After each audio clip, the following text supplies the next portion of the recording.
membahas tentang pengantar HTML.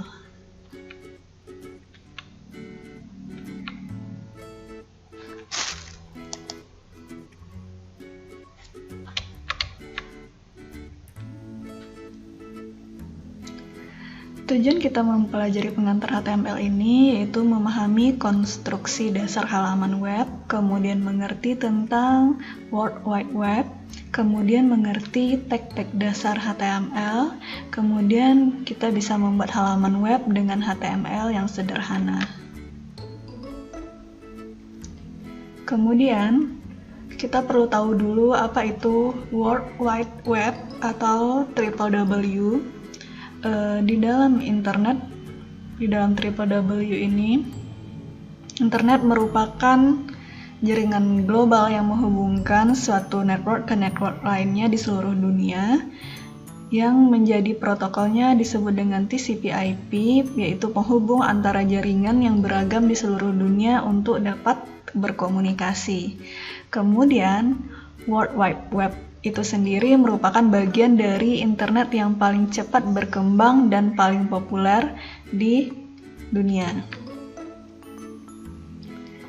Kemudian, www ini bekerja berdasarkan pada 3 mekanisme.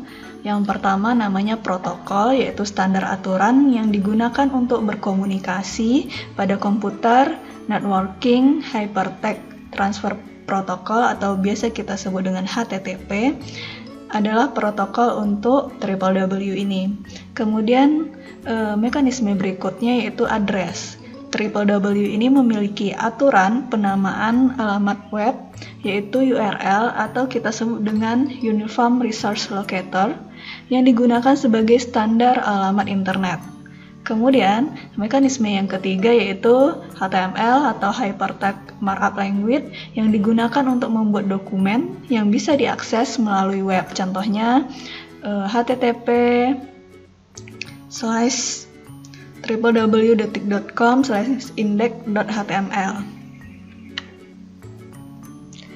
Kemudian, kita harus mengenal Hypertext Markup Language atau HTML, yaitu standar bahasa yang digunakan untuk menampilkan dokumen web. Yang tugasnya yaitu mengontrol tampilan dari web page dan kontennya, kemudian mempublikasikan dokumen secara online sehingga bisa diakses, kemudian membuat online form yang bisa digunakan untuk menangani pendaftaran transaksi secara online, kemudian menambahkan objek-objek seperti image, audio, video, dan juga Java upload dalam dokumen HTML. Kemudian, untuk membuat HTML ini kita butuh yang namanya browser dan editor. Browser ini merupakan software yang diinstal di mesin klien yang berfungsi menerjemahkan tag-tag HTML yang menjadi halaman web. Contohnya, Internet Explorer, Netscape Navigator, Opera, Mozilla, Chrome, dan masih banyak yang lainnya. Kemudian, kita juga butuh editor. Editor ini yaitu program yang digunakan untuk membuat dokumen HTML. Ada banyak HTML editor yang bisa kita gunakan, diantaranya Notepad, Microsoft Frontpage, Macromedia Dreamweaver, dan lain-lain. Kemudian, file HTML ini ekstensinya yaitu berupa .htm atau .html. File index.html menjadi default dalam suatu website atau virtual directory dalam suatu website. Kemudian, tag-tag yang digunakan dalam HTML, kalau dalam bahasa pemrograman kita mengenal code. Maka pada HTML kita mengenal namanya tag. Contoh tag yang digunakan pada HTML yaitu head, title, body, HTML, image, dan lain-lain. Kemudian tag HTML tidak bersifat case sensitif, jadi kita bisa menulisnya huruf besar atau huruf kecil, sama saja. Berikut ini adalah susunan HTML, bagaimana kita membuat HTML di dalam homepage suatu web. Itu terdiri dari susunan HTML-nya. Yang pertama kepala atau head-nya. Head-nya ini berisi dengan judul homepage, kemudian nanti berisi tubuh atau body. Ini isinya adalah isi teks, tabel, audio, atau video dari websitenya.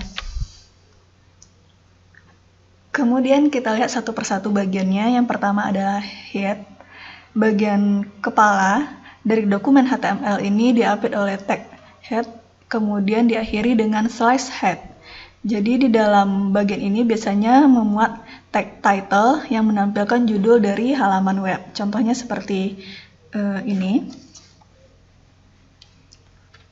Kemudian kita lihat lagi bagiannya yaitu body. Tag body ini digunakan untuk menampilkan teks, image, link, dan semua yang akan ditampilkan dalam web page.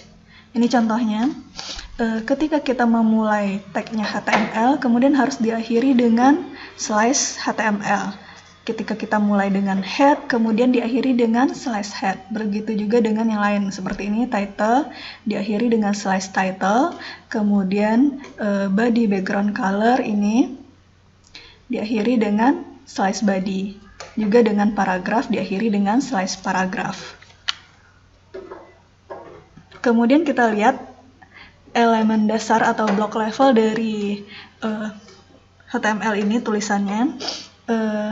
Dia semakin kecil angkanya, misalnya H1 semakin besar ukuran hurufnya. Kalau semakin besar headingnya, semakin kecil ukuran hurufnya, seperti ini. Heading 1 nanti tulisannya besar, kemudian sampai dia mengecil seperti ini contohnya. Kemudian elemen dasar atau paragraf dari HTML ini menampilkan teks dalam bentuk paragraf. Jadi kita bisa memulai seperti ini. Heading 3, salam kenal, kemudian diakhiri dengan slash heading 3, dan ditulis tagnya P atau paragraf.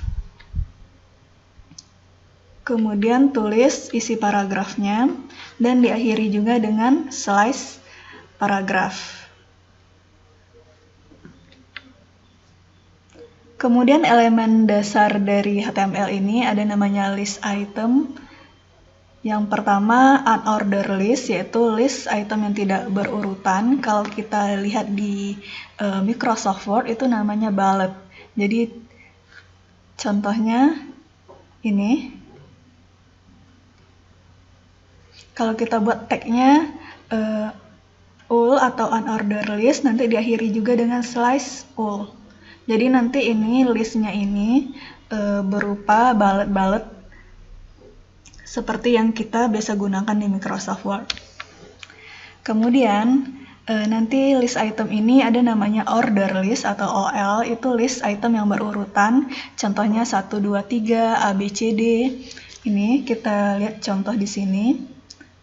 All, star, kemudian diakhiri juga dengan slash all. Ini nanti tulisannya daftar prodi UPJ 1, 2, 3 ini seperti ini. Karena kita memulainya dengan star 1. Kalau kita mulainya dengan A, dia nanti berurutan A, B, C ke bawah. Kemudian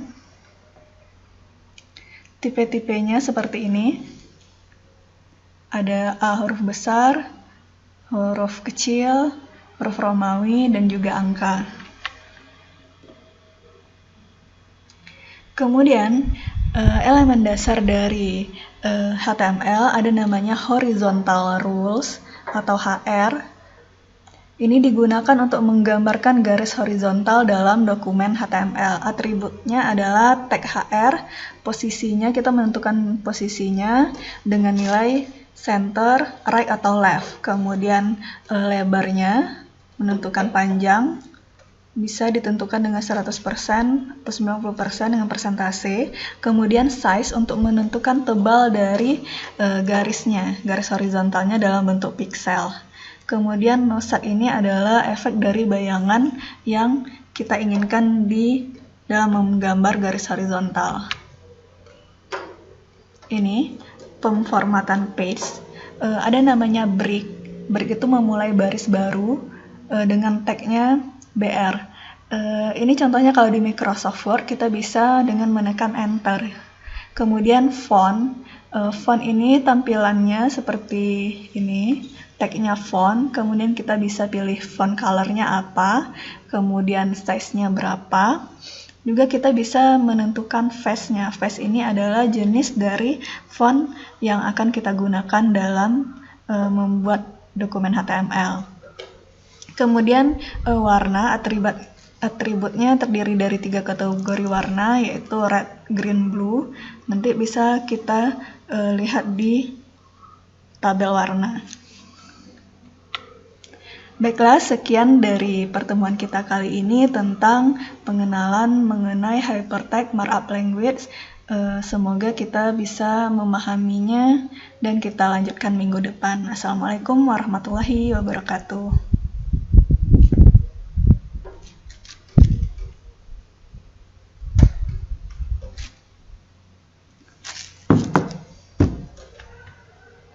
Jangan lupa like, komen, dan subscribe. Terima kasih.